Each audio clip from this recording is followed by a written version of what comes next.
Hi Bhavani వంటలకు స్వాగతం. ఈరోజు దారాకి ఎలా చేయాలో చూపిస్తున్నాను. దానికోసం పెసరపప్పు పావు కేజీ తీసుకుంటున్నాము. ఇది చేసే ముందు 1 అవర్ ముందే నానపెట్టాలి, ఎక్కువ ముందు నానపెట్టుకోకండి. పావు కిలో తీసుకొని ఒక 1 అవర్ ముందు నానపెట్టుకొని ఉంచుకుంటాము. ఇప్పుడు చూడండి 1 అవర్ అయిపోయింది, నానిపోయింది బాగా. ఇందులో వాటర్ అంతా తీసేసుకుంటాము.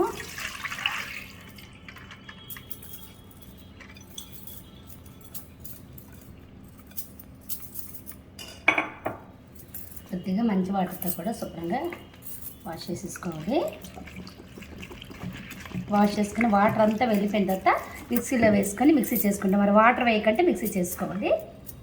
చూడండి, పెసరపప్పు పావు కేజీ తీసుకున్నాం కదా, దానికి 1/2 కేజీ పంచదార వేసుకుంటాము.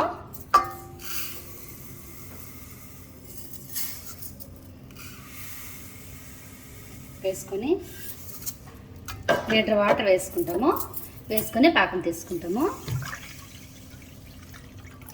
లైట్ పాకం వస్తే సరిపోతుంది.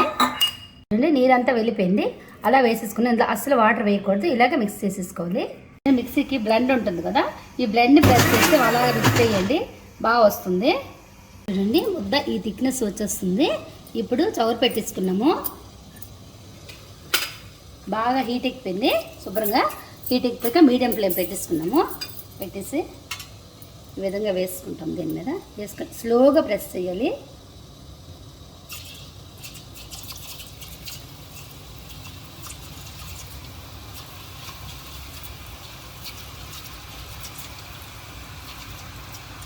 ఈ విధంగా ప్రెస్ చేసుకోవాలి.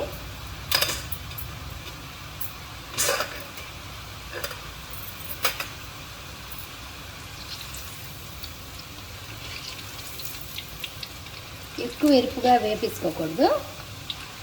కొద్దిగా గోల్డెన్ కలర్ వచ్చేటట్టు వేపుకొని తీసి పక్కన పెట్టేసుకుంటాము.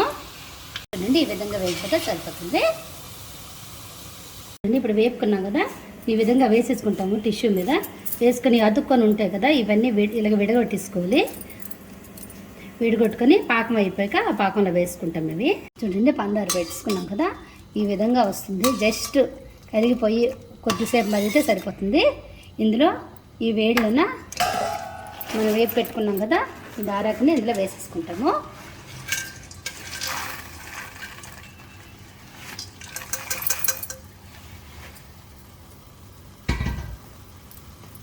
వేసుకొని కొద్దిసేపు ఉడికిస్తాము. ఒక 2 నిమిషాలు ఉడికించి 2 స్పూన్ నెయ్యి వేసుకొని అలా ఉంచేస్తే బాగా నానిపోయి దారాకు రెడీ అయిపోతుంది. చూడండి, బాగా ఉడికి స్టార్ట్ అయింది కదా, ఇప్పుడు ఒక 2 స్పూన్లు నెయ్యి వేసేసుకుంటాము. వేసుకొని స్టవ్ ఆపేసుకుంటాము. చూడండి, రెడీ అయిపోయింది. నా వంటకాన్ని మీకు నచ్చితే లైక్ చేయండి, సబ్స్క్రైబ్ అవ్వండి.